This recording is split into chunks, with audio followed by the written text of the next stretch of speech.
Estamos de vuelta aquí en Sin Rodeos. Gracias a todos ustedes por acompañarnos y de inmediato vamos a ir con una nueva entrevista aquí esta noche porque nos acompaña el congresista Richard Arce del bloque Nuevo Perú. Él acaba de terminar la sesión del Pleno del Congreso y agradecemos que haya venido luego de su trabajo en el Parlamento, donde el día de hoy se tocó un tema sumamente importante. Congresista Arce, ¿cómo está usted? Buenas noches. Buenas noches, Alicia. Muchas gracias por la invitación. Y quería contarle a nuestros televidentes, lo comentaba al inicio del programa, sobre esta decisión, ¿no es cierto?, en el Parlamento de otorgar permiso para que tropas norteamericanas puedan ingresar a nuestro país durante estos días de la cumbre. En teoría, para resguardar al presidente Donald Trump, que estará en estos días en la ciudad de Lima, pero se trata de más de 500 militares, que es lo que a mí me llamó la atención de manera considerable, porque es un número realmente importante, además de un buque, aeronaves militares que estarán con permiso para nuestro país. ¿Por qué su bloque Nuevo Perú se opuso? Sí, yo te agradezco la precisión que hacías, porque la propuesta legislativa hablaba de un intercambio de operaciones militares entre países, y en realidad lo que estaban pretendiendo es garantizar la seguridad del presidente de los Estados Unidos, que está en su legítimo derecho. Además, creo que es la oportunidad del Perú de mostrarse a nivel mundial de la capacidad que tiene para brindar la seguridad a altos dignatarios, pero sobre todo que permita en la misma equidad a los demás mandatarios que van a participar en la 8ª Cumbre de las Américas tener esos mínimos de seguridad. Nosotros creemos absolutamente en la capacidad que tiene nuestra Policía Nacional, nuestras Fuerzas Armadas, y que si se requiere el acompañamiento está muy bien, pero como tú lo acabas de expresar, es un número exagerado, más de 500 militares que van a acceder al país, que se le está dando la autorización como corresponde desde el Congreso. ¿Y cuáles son los cuestionamientos que planteamos? Porque ahí es muy importante. Uno, que se precise, esto es específicamente para garantizar la seguridad del presidente Donald Trump. Lo segundo es, ¿bajo qué condición están ingresando estos militares? ¿Tienen inmunidad diplomática, por ejemplo? Claro. Ellos pueden arrestar a una persona, pueden disparar en territorio, pero bueno, ante un escenario de inseguridad. Claro, ¿cuáles son las prerrogativas que se les está entregando? Todo eso no se detalló en el permiso que se vio hoy en el Congreso. En el documento, inclusive yo soy miembro titular de la Comisión de Defensa. El día lunes hemos discutido en la comisión, mantuve la misma posición y les hice las mismas interrogantes. Y además es algo muy importante que existe un nivel de coordinación entre el Ejército, la Policía Nacional y estas fuerzas extranjeras para diseñar la estrategia de seguridad como corresponde a cualquier alto dignatario. Pero la suspicacia y la preocupación que tenemos es el número excesivo, que consideramos es demasiado, y definitivamente sí, es una exclusividad que le dan al presidente Donald Trump. Deberíamos tener la misma apertura con los demás presidentes que van a visitar y que se requiere la garantía y la seguridad. Es un líder, pues, ¿no?, del mundo, es uno de los presidentes de una de las potencias mundiales. Y además, para ser estrictos con la verdad, en Estados Unidos, cuando movilizan a sus presidentes, siempre toman todas estas medidas de seguridad.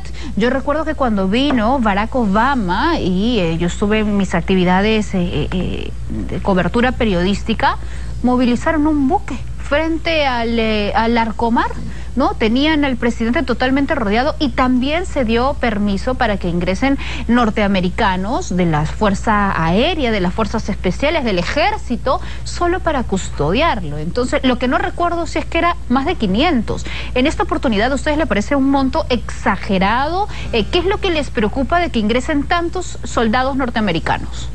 La intangibilidad que tiene el país respecto a la soberanía jamás debe estar en discusión y debe ser la garantía y el respeto de cualquier derecho. La libre determinación, por ejemplo, de los pueblos y la no injerencia como principios básicos de la diplomacia. Pero vienen a cuidar a su presidente, nada más. No, por supuesto, pero seamos muy objetivos y responsables. Fíjate todo el manoseo que ha tenido el tema de la 8ª Cumbre de las Américas con el tema del señor Maduro y Venezuela, y que esperemos más bien que sea la oportunidad. Auguramos que el señor Vizcarra tenga una posición mucho más americanista en esa visión y reconocimiento mundial que tiene el Perú como un país demócrata, como un país anfitrión de muchos eventos donde se han realizado con todo el éxito correspondiente. Que hay que tomar las medidas preventivas, totalmente de acuerdo, pero hay que ser muy respetuosos justamente de la soberanía de nuestro país. Consideramos que es exagerado y te reitero las preguntas. ¿Qué sucedería en un escenario donde se presente una inseguridad para el presidente? A ver, ¿qué escenario podría ser? ¿Cómo van a accionar estos militares? Eso tiene que especificarse en el documento y en la discusión que se ha tenido el día de hoy en el Pleno. Por ejemplo, si es que ellos tienen permiso de disparar, es lo que ustedes... Por ejemplo, no, podría suceder, uno no sabe, cualquier circunstancia que no necesariamente afecte la seguridad, ellos podrían reaccionar y podrían arrestar, por ejemplo, a alguna persona. ¿Tienen esa prerrogativa dentro de un territorio extranjero? O peor aún, si pueden disparar. Eso sería realmente grave. Esperemos que no. Vamos a augurar que este evento, y el Perú se ha caracterizado, los peruanos somos muy reconocidos a nivel mundial cuando se han hecho eventos de esta talla, se ha tenido diferentes actividades internacionales que nos permiten también como parte del desarrollo del país. Lo importante es aclarar esta información y que sea transparente. Otro de los cuestionamientos era por qué recién, según el presidente de la Comisión de Defensa, el congresista Velázquez, que él manifiesta que es porque recién el 20 de marzo fue que el Donald Trump aceptó su participación. Claro. Se entiende, pero hay un plan, es un tema estratégico, es un tema de seguridad que tiene que tener su planificación correspondiente. Y respetemos nuestra soberanía, eso es un elemento básico, más aún en la sensibilidad de los Estados Unidos. Hace poquito estuvo acá el señor Tillerson, y después de la visita con la señora Cayetana Aljovín, después se vino toda esta andanada de exabruptos, yo considero, de la Cancillería de Torre Tagle, que ha significado que el Perú quede mal a nivel internacional, porque podemos cuestionamos, personalmente cuestiono abiertamente al señor Maduro, pero eso no es óbice para garantizar más bien la participación de un evento multilateral. O sea, ¿usted espera que Martín Vizcarra le extienda la invitación a Nicolás Maduro? Va a ser decisión de ellos, pero por ejemplo, particularmente para mí sería mucho más interesante que la confrontación sea de frente, face to face, como dicen los americanos, que podamos decirle los problemas que está originando en el Perú, porque si hay problemas. ¿Usted le pediría que reconsidere y que lo invite? En ese ambiente de querer desarrollar esta actividad con éxito. Al final somos anfitriones. Sí, pero con éxito igual se puede hacer sin él. Y seamos consecuentes, seamos coherentes. Si hablamos de vulneración de la democracia, está sucediendo lo mismo en Honduras, inclusive con cuestionamiento abierto de la OEA al proceso electoral. Violaciones de derechos humanos está habiendo también en otros países, entonces seamos muy objetivos.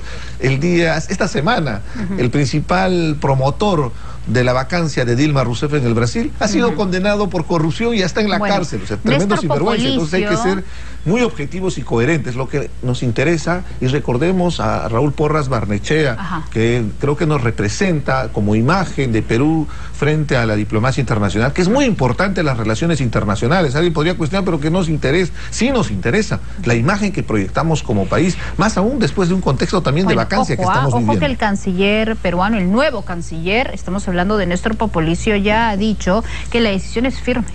Y que no se le reitera la invitación a Nicolás Maduro. Esto queda tal cual como lo había dejado el ex canciller y el mandato de Pedro Pablo Kuczynski, es decir, está no invitado. Así que no lo van a tener en la cumbre esta alterna que van a hacer y que va a participar su bloque. La pregunta que salta inmediatamente es: ¿qué sucede si el señor Maduro se hace presente en el país? ¿Lo van a arrestar? ¿Lo van a expulsar del país? Hay que tener mucho cuidado. Podría entrar. Hay que tener mucho cuidado. Yo escuchaba la vez pasada a un diplomático que explicaba que podía entrar, claro, ¿no? Pero no con honores de presidente.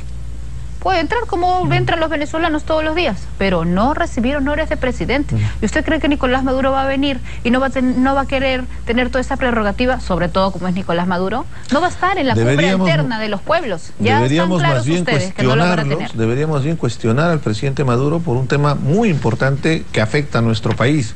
Nosotros, como americanistas, como pensando en la patria grande que es Latinoamérica, hemos abierto las puertas a los venezolanos y a la canciller yo le manifesté abiertamente cuáles son las políticas, no solamente de abrir fronteras, qué se está desarrollando para atenderles en servicios de salud, de educación. Y hay un tema muy grave en el tema de la informalidad con el tema del trabajo, que está afectando también a los peruanos. Entonces ahí se tiene que tener las cosas bien en claro para garantizar sobre todo que su estadía, nuestros hermanos venezolanos en el Perú, sea lo más fructífero posible. Exacto. Hay una pregunta que yo imagino todas las personas que nos están viendo en este momento dicen: ¿por qué el bloque de Nuevo Perú, por qué tienen esta esta insistencia en querer recibir a una persona que es evidente que le está haciendo tanto daño a su pueblo? ¿Por qué ser benevolentes y considerados con una persona, con un dictador como lo es Nicolás Maduro, que está dejando su país en esta crisis? Y no lo decimos nosotros, lo dicen los propios venezolanos que llegan todos los días al Perú en busca de trabajo, de comida y de nuevas oportunidades. ¿Por qué darle tanto privilegio y benevolencia a una persona que está haciendo tanto daño? Solo una precisión, Alicia, y con todo respeto, en ningún momento estamos pidiendo privilegios para el señor Maduro, ni nada por el estilo.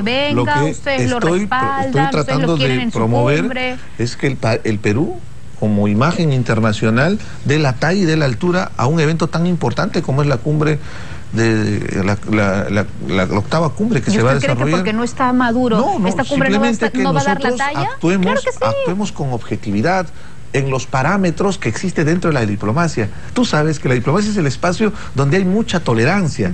Es un espacio donde los países llegan a consensos, porque es la alternativa a lo que sucedía antes. Antes no existía la diplomacia, antes era la guerra, la agresión directa. Ahora existe la diplomacia.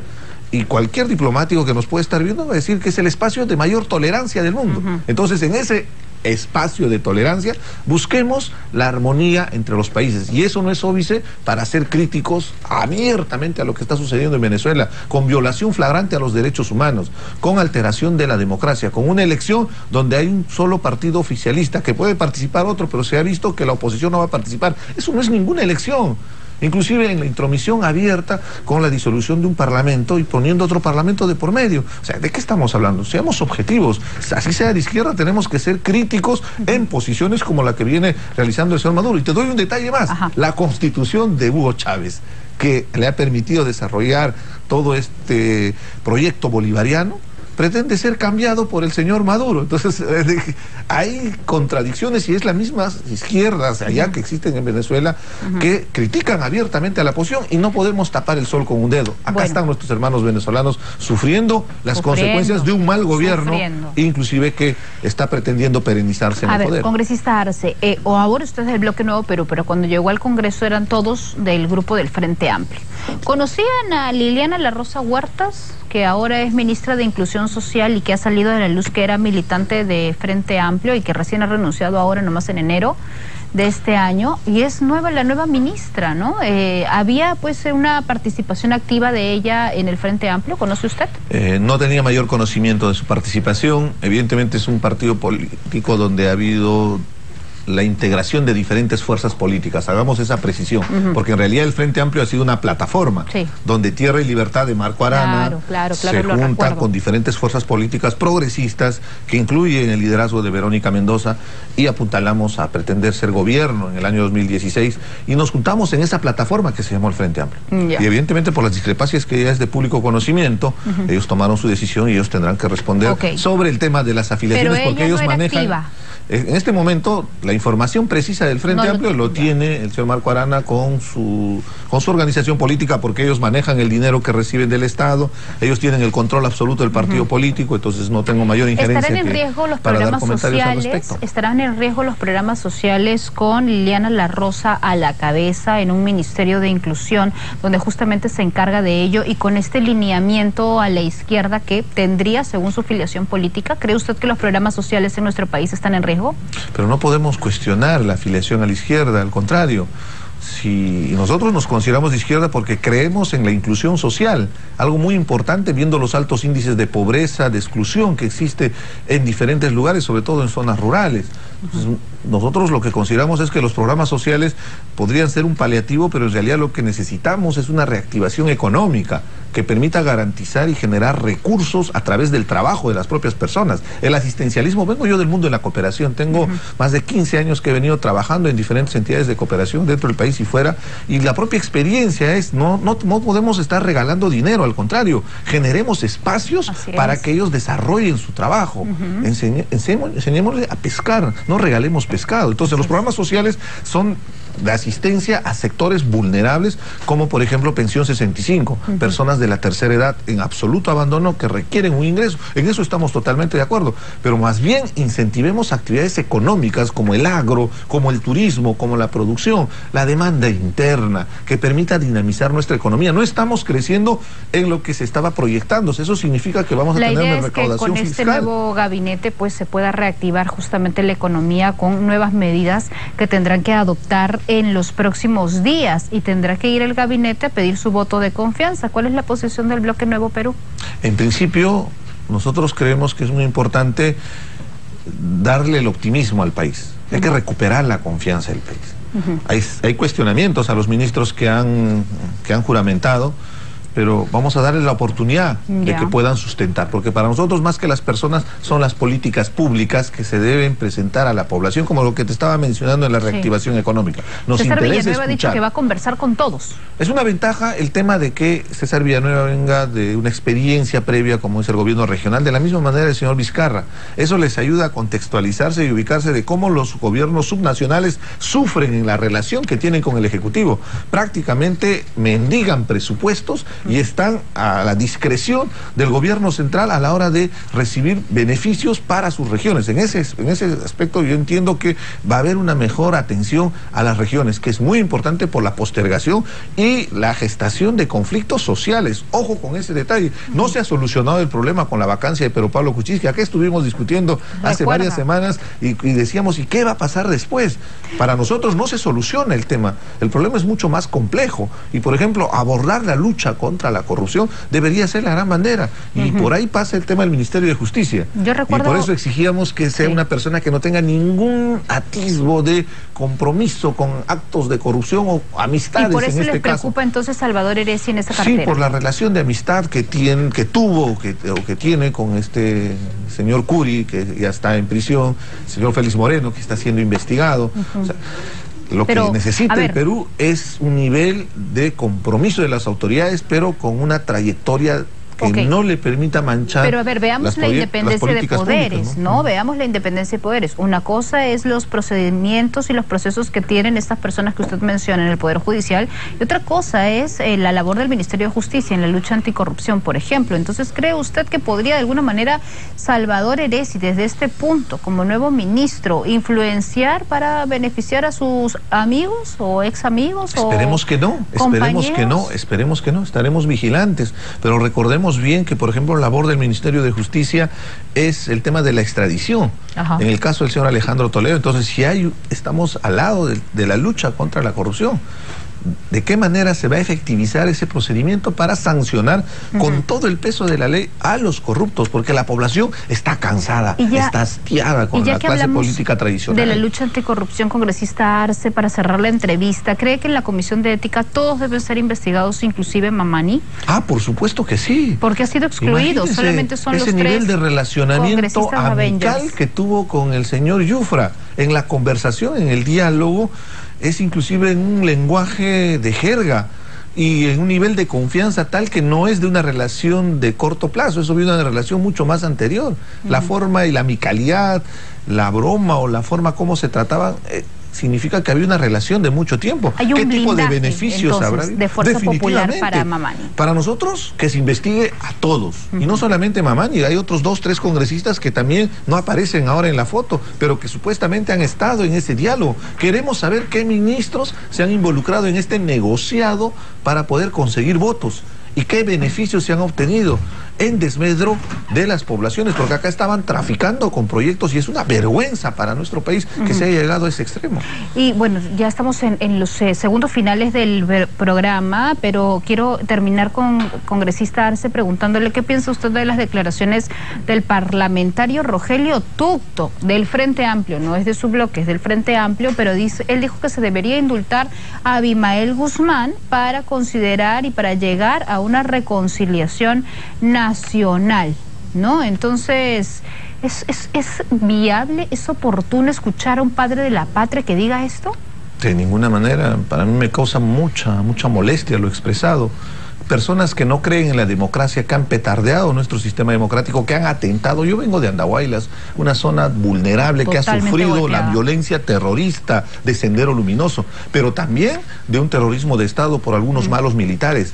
Ningún sentenciado por violación de derechos humanos puede buscar un tema de reconciliación a través de un indulto. Tienen que cumplir su condena. El Perú lo exige para generar memoria, para generar justicia por todo el daño que ha causado Abimael Guzmán, el mayor genocida que hemos tenido. Y en eso queremos ser abiertamente claros y deslindar cualquier tipo de responsabilidad frente a un comentario de un compañero de izquierda, pero que deja mal parado la posición de su propia organización. ¿Cree usted por pedir una cosa como esta? Claro, como dice, ya indultaron a Fujimori, ¿por qué no indultan a Abimael Guzmán? Pero, a ver, veamos las diferencias, ¿no? Es ¿no? decisión de su partido, pero personalmente, por supuesto que sí, que deberían sancionarlo, porque, te repito, yo creo mucho en la democracia. Pero si alguien atenta a la democracia con violencia exacerbada hasta el nivel de asesinatos criminales a familias, a menores, a niños, a mujeres, a ancianos, a personas tan humildes, no tiene ninguna oportunidad en un Estado de Derecho como en el que vivimos. Y por ende, tiene que cumplir su condena tal como está establecido también en la sentencia judicial. Por supuesto, eso nos queda clarísimo, que debe estar en la cárcel, cumpliendo la cadena perpetua que le impuso la justicia. Lo que aquí preocupa es que un padre de la patria, un congresista, tenga un comentario como que proponga desde el Parlamento indultar a un genocida como Abimael Guzmán. Eso es lo que nos llama la atención, porque la justicia ya hizo su trabajo, pero que un congresista lo proponga deja muy mal parado a su organización política. Lo importante, te repito, es que ningún violador de derechos humanos, ningún asesino merece un indulto. Eso que quede claro, para poder lograr una verdadera reconciliación del país y para conseguir justicia. ¿Cuántas víctimas, cuántas familias que nos estarán viendo han sido víctimas y jamás han tenido un resarcimiento de parte del Estado o han conseguido la justicia por el asesinato de sus familiares? Ha sido una etapa muy dura y te repito, vengo de Andahuaylas, en Apurímac, con los mayores índices de violencia. Son más de 70.000 muertos, según un informe de la Comisión de la Verdad, a consecuencia de esta guerra fratricida que hemos vivido en el Perú entre las décadas de los 80s y los 90s y que nos debe generar memoria para no volver a repetir esas posiciones. Podemos tener posiciones divergentes, pero esto es la democracia, el diálogo abierto, donde podemos discrepar, pero siempre con respeto entre todos nosotros, ¿no? Muchísimas gracias, congresista Arce, por haber estado con nosotros esta noche conversando entonces de este y otros puntos, y así terminamos el programa. Gracias. Gracias, Alicia. Nos vamos agradeciendo a todos ustedes por su sintonía y por su compañía, pero no se vaya usted de la señal de ATV+, porque de inmediato empieza Punto de Vista con Drusila Sileri. Conmigo hasta mañana, nos vemos. Chau, chau.